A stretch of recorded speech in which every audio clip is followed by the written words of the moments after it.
자, 오늘 우리는 이 마가복음 말씀 우리 살펴보겠습니다.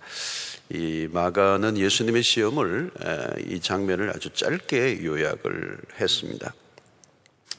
오늘 12절에 보면 성령이 곧 예수를 광야로 몰아내신지라, 시험을 받으시고 승리하신 이 사건인데요, 아주 상징적인 의미가 있습니다. 첫 번째는 아담, 첫째 아담과 둘째 아담이신 이 그리스도의 대조죠. 첫째 아담은 마귀의 시험에 실패했습니다. 그러나 둘째 아담이신 그리스도는 승리하셨습니다. 아담은 최상의 환경이었지만 에덴 동산에서 실패했습니다. 그러나 예수님은 최악의 환경에서 승리하셨습니다. 예수님의 광야 40년은 이스라엘 백성들의 광야 40년을 연상하게 합니다. 이스라엘은 실패했죠. 그러나 그리스도는 승리하셨습니다. 자, 오늘 우리는 특별히 오늘 이 본문에서 마귀라는 존재에 주목하게 되는데요, 현대사에서 마귀라는 존재는 부담스러운 주제입니다. 성경은 마귀의 존재와 활동에 대해서 분명히 말씀하고 있는데요, 요한계시록 12장 9절에 보면 큰 용이 내쫓기니 옛뱀 곧 마귀라고도 하고 사탄이라고도 하며 온 천하를 꿰는 자라. 그가 땅으로 내쫓기니 그의 사자들도 그와 함께 내쫓기니라. 마귀는 온 천하를 꿰는 자다 그랬습니다.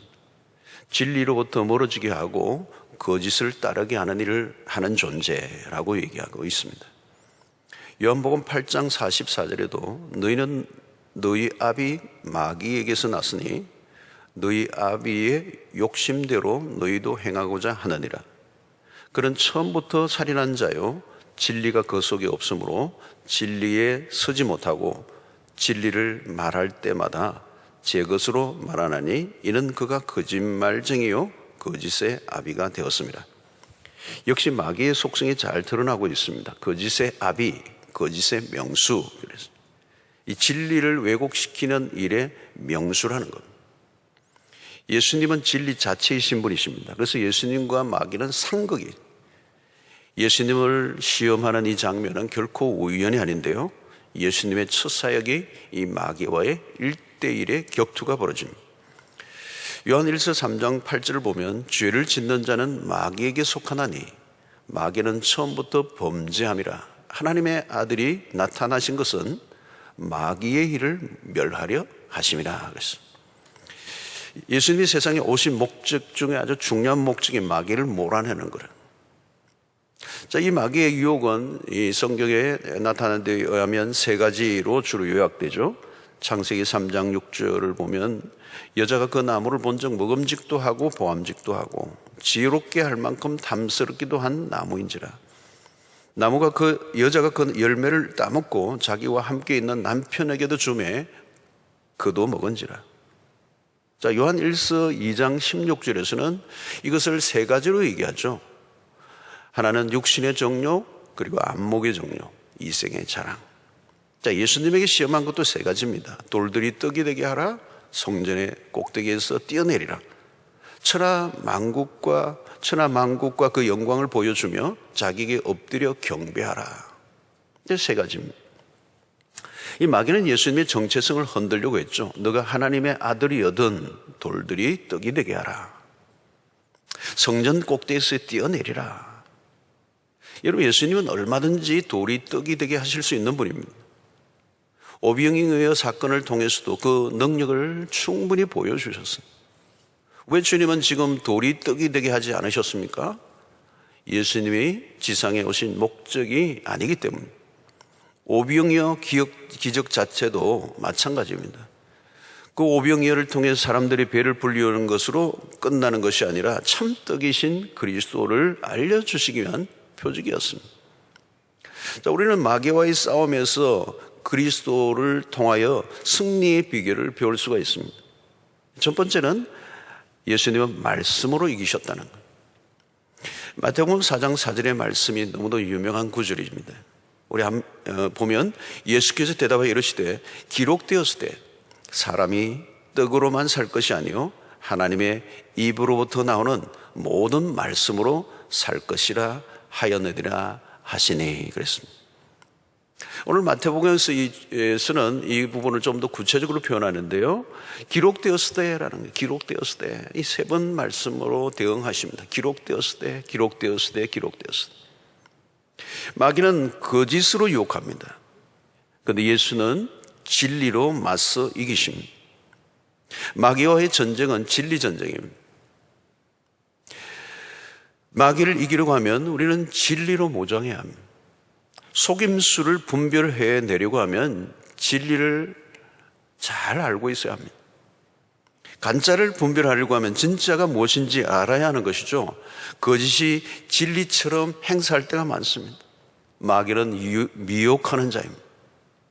에덴 동산에서 마귀는 하와에게 거짓으로 다가와 유혹했습니다. 거짓말을 진짜처럼 하는 거죠. 오늘날부터 보면 어이없이 이단에 넘어가는 사람들이 있어요. 이 보면 어떻게 저런 곳에 빠질 수 있을까? 참 의아해요. 어떻게 저렇게 무모하게 빠져들어가는가? 이거 보면 가짜인데 진짜처럼 가르친다는 거예요. 가보면 아주 막 그냥 너무도 설득력 있게. 옛날에 우리 그런 이 가짜 약들을 파는 약장사들이 있잖아요. 이 약장사들을 보면 그 시장터에서 약을 파는데 사람들이 구경을 하고 있을 때 저 가짜라고 생각하고 절대 안 살 거라고 주먹을 쥐고 있는 거예요. 그런데 계속 얘기를 듣다 보면 빠져들어가는 거예요. 저도 옛날에 그런 기억이 나요. 너무도 말 잘하는 거예요. 나중에 보면 안 사겠다고 굳게 결단했던 사람들이 나중에 돌아갈 때는 다 한 봉지씩 사가지고 가는 거예요. 그리고 집에 가서는 야, 가짜다. 한 잔 보면 가짜. 여러분, 아담과 하와가 그랬어요. 이 거짓에 무릎을 꿇은 것이죠. 하나님과 같이 될 것이라는 속삭임에 무너졌습니다. 오늘날 여러분, 거짓은 더욱더 정교화되어져 있습니다. 성경을 노골적으로 공격합니다. 자, 마태복음에 의하면 주님은 40일간 금식하셨습니다. 배가 고픈 정도가 아니라 40일이면 이건 뭐 상상할 수 없는 배고픔이에요. 우리 한 끼 하루만 굶어도 어마어마하게 배가 고픈데 이 40일 금식하셨다. 육신을 갖고 계신 그리스도예요. 이 먹는 문제보다 절박한 문제가 어디 있겠습니까, 여러분? 여러분 경험해 보셨죠? 한 며칠, 한 3일 굶고 나면요, 정말 아무것도 보이지 않아요. 먹을 것만 보여요. 여러분이 40일을 금식하신 육체를 갖고 계신 그리스도의 먹는 문제보다 더 절박한 게 어디 있겠어요? 당연히 떡이 필요합니다. 배가 고프면 떡을 먹어야 합니다. 성경은 떡을 부정하지 않아요. 일상에서 돈이 얼마나 필요합니까? 그러나 주님은 오늘 이 말씀에서 사람이 떡으로만 사는 것이 아니다. 돈이 없으면 일시적으로 힘들게 살 수는 있어요. 그건 현실적인 것이죠. 그러나 우리는 부자와 나사로 얘기했처럼 그 모든 것이 뒤바뀌는 순간이 오는 겁니다.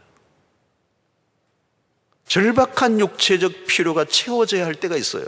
그러나 영적인 필요가 채워지지 않으면 육체적 필요는 지극히 일시적인 해결뿐입니다.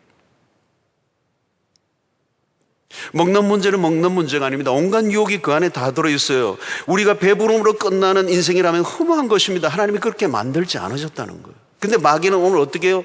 빵을 해결하는 거예요. 일시적 만족에 급급하며 살아가라는 거예요. 그러다가 끝내라는 거예요. 끝내라는 거예요.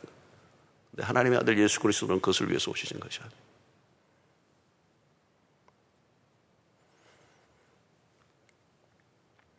육신의 필요보다 영원한 생명을 주시는 하나님의 말씀을 붙들라. 이 광야라는 이 히브리어 단어가 미드바르라고 하는 유명합니다. 미드바르. 이 같은 어원을 가지고 있는 단어가 하나 있는데 다바르라고 하는 거예요. 다바르.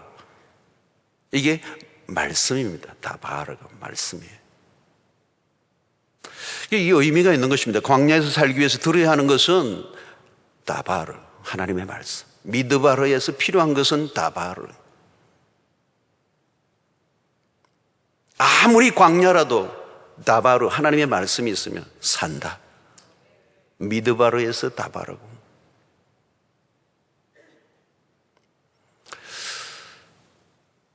오늘 우리는 현실의 문제 때문에 영원을 놓치지 않아야 합니다.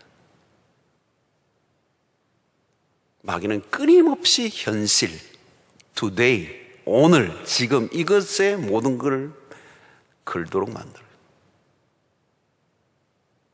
오늘 우리가 해야 될 일은 영혼의 세계로 그리스도가 오신 목적이 그것이기 때문에 40일의 금식에도 결코 흔들리지 않고 하나님의 입에서 나오는 말씀으로 살 것이니라.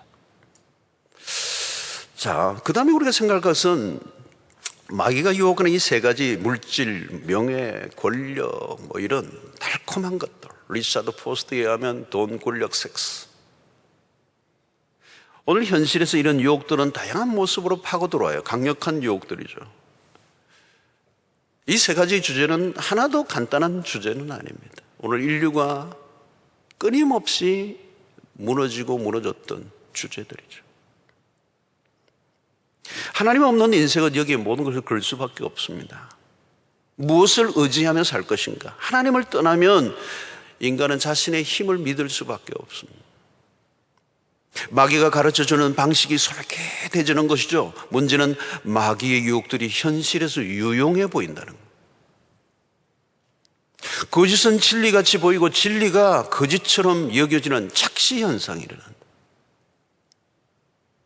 마귀는 거짓을 진리처럼 보이게 하는데 명수입니다. 여러분, 하나님의 말씀을 따라 살면 현실에서 불리할 때가 많다고 생각하는 그리스도인들이 많습니다. 성경은 교회 안에서나 통용되는 거지. 성경 공부할 때나 필요한 것이.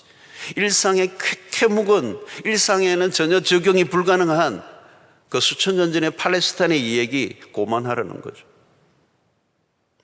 성경의 가르침보다 내가 더 똑똑하다고 생각하며 살아간다. 하나님이 시키는 대로 하면 망한다는 거죠. 자기의 방식을 고집합니다. 그것이 바로 죄의 형태입니다. 내가 하나님이 되려고 하거나 내가 하나님보다 낫다고 생각하고 살아가는 것이 죄의 핵심입니다. 우리는 먹을 것이 있으면 하나님을 찾지 않습니다. 죄를 지은 이후 인간의 삶에 찾아온 결핍을 우리의 힘으로 해결하려고 하는 거죠. 그러나 이런 현실의 결핍이 정말 우리를 힘들게 하는 걸까요? 아니에요. 우리를 힘들게 하는 것은 세상의 물질의 결핍이 아니라 하나님의 결핍, 예수 결핍. 삶이 힘든 것은 물질의 문제 이전에 하나님으로부터 멀어져 자신의 힘으로 살아가려고 하는 데서 일어나는 문제들이에요.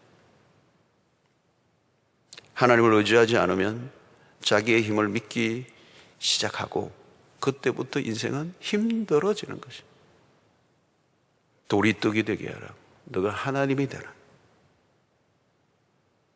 아담은 하나님 없이 살아갈 수 있는 세상을 꿈꿨던 거죠. 하나님을 떠난 인간의 모습은 모두 자기 자신에게로 집중합니다. 오늘날 보십시오. 사람들은 자기 자신을 만족시키기 위해 몸부림을 칩니다. 자기의 왕국을 세우기 위해서 바쁩니다. 자기를 만족시키고자 자기를 높이기 위해서 자아 숭배에 빠져 있습니다. 모두가 자기에게 몰두. 오늘날의 우울증도 마찬가지.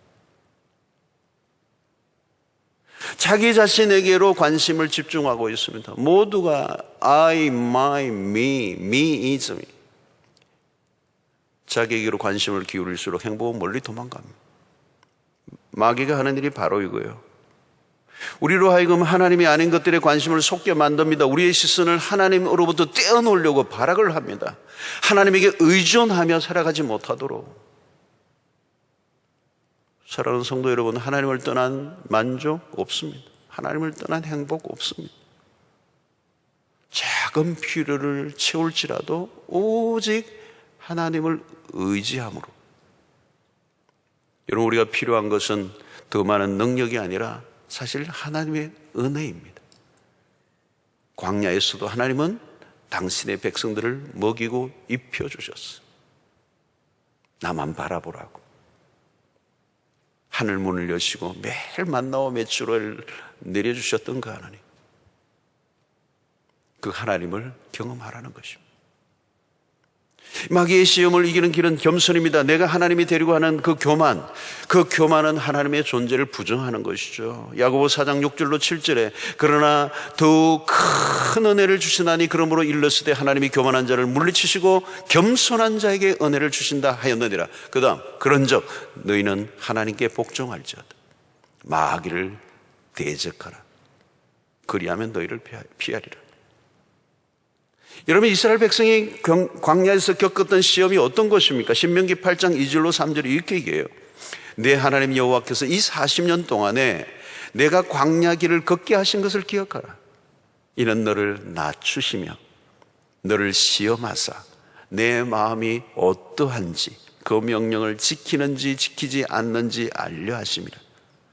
너를 낮추시며 너를 줄이게 하시며 또 너도 알지 못하며 내 조상들도 알지 못하던 만나를 내게 먹이신 것은 사람이 떡으로만 사는 것이 아니요 하나님의 입에서 나오는 모든 말씀으로 사는 줄을 내가 알게 하려 하심이니라.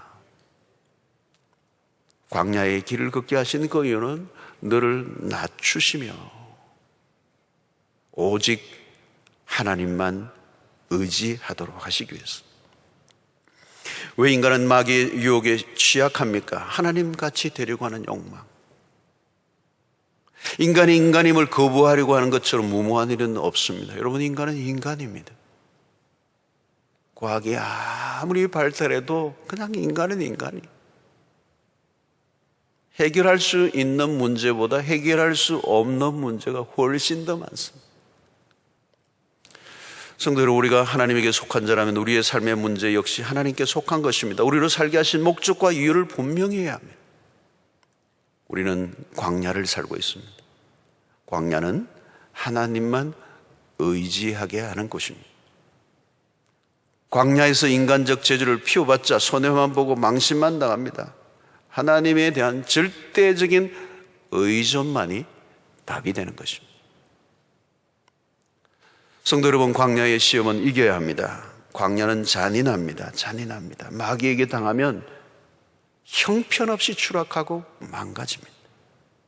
마귀는 인정사정 보지 않아요. 아담과 하와를 보십시오. 욥을 한번 보십시오. 치명적입니다.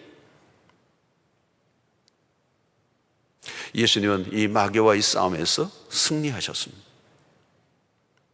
오늘날 마귀는 지금도 계속 활동 중입니다. 오늘 예수님은 이 본문에 보면 들짐승들과 함께 하셨다 이렇게 말씀해요. 광야는 외로운 곳이죠. 사람이 없어요. 들짐승들과 함께 있었다는 말은 외로운 곳일 뿐만 아니라 위험한 곳이라고. 자, 그런데 들짐승만 있었던 게 아니에요. 여기 오늘 본문에 보면 천사들이 함께 했습니다. 오늘 마지막 구절이죠. 마지막도 천사들이 수종들더라. 마태복음을 보면 마귀는 떠나고 이 표현이 있는데 여기 마가복음에는 없어요. 마태복음은 마귀는 떠나고 천사들이 수종들더라. 영적 전쟁의 승리 이후에 주어진 하나님의 은혜죠. 여러분, 여기 천사들이 수종들더라는 말은 무슨 의미입니까? 하나님이 함께 하셨다는 겁니다. 하나님은 아들을 광야에 홀로 내버려 두지 않으셨다. 성경은 마귀의 존재와 함께 천사의 존재를 언급합니다. 마귀가 울거리지만 하나님은 우리를 홀로 내버려두지 아니하시고 우리와 함께 하시고 영적 전쟁에 승리케 하시는 은혜를 베푸신다는 것.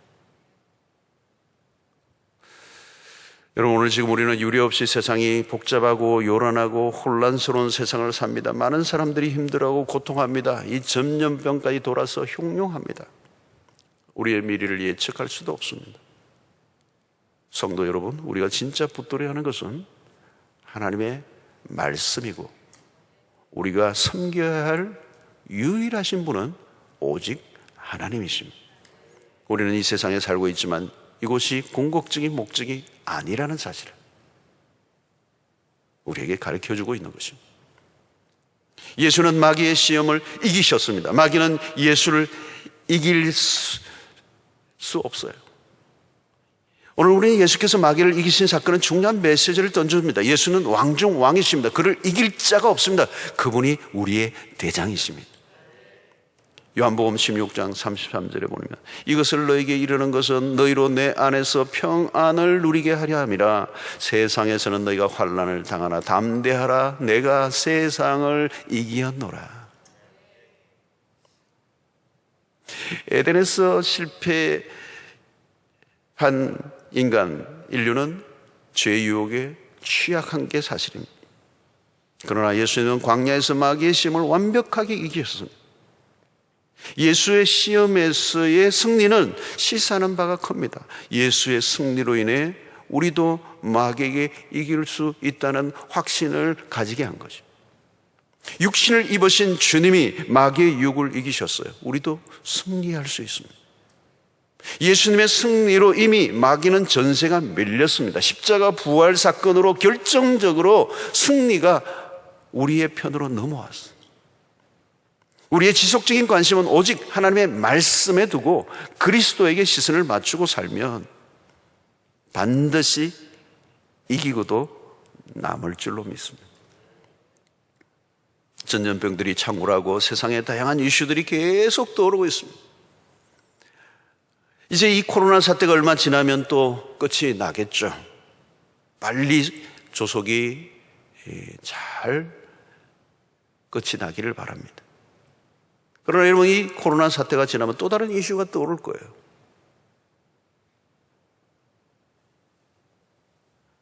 우리는 이 코로나보다 이런 때에 더 묵상해야 할 것은 그리스도이신 줄로 믿습니다. 우리의 시선은 생명 대신 그리스도에게 고정하십시오. 코로나에 감염되지 않도록 개인적으로 위생을 철저히 하고 또 잘 너무 사람들이 많은 곳에 모이지 않고 그런 조심도 하셔야 되지만 늘 코로나 뉴스나 보고 늘 코로나 하다 보면 안 걸렸는데 걸린 것 같아. 막 코로나 균이 막 날아다니는 것 같아. 두려움의 영이 우리를 사로잡는다. 우리의 시선을 오직 그리스도에게 고정하시고 불가피하게 우리의 이웃들을 섬기기 위해서 이런 선택을 했습니다. 우리가 모이지 않고 그 모임을 포기한 이유가 이 땅에 진정한 복음이 우리의 이웃들에게 필요하기 때문에 이웃을 사랑하는 마음으로 우리가 이런 선택을 했어요. 우리 가정에서 예배를 드릴지라도 온 가족들이 더욱더 그리스도에게 집중하고 우리의 믿음에 연단을 하는 은혜의 시간들 가지는 계기가 될 수 있게 되기를 바랍니다. 혼란한 세상 속에 우리가 진짜 바라보고 붙들어야 할 것이 무엇인지를 확인할 수 있기를 바랍니다. 우리에게 필요한 것은 빵도 아니고 인기도 아니고 세상의 영화도 아니고 하나님의 말씀밖에 없다는 사실. 여러분, 우리가 복복하지만 복은 우리의 제주로 긁어모는 것이 아니라 하나님이 주시는 것입니다. 우리의 삶의 모든 것은 하나님에게 달려 있습니다. 하나님의 은혜를 베풀지 않으면 우리는 아무것도 아닙니다. 하나님이 거두어 버리면 우리는 끝입니다.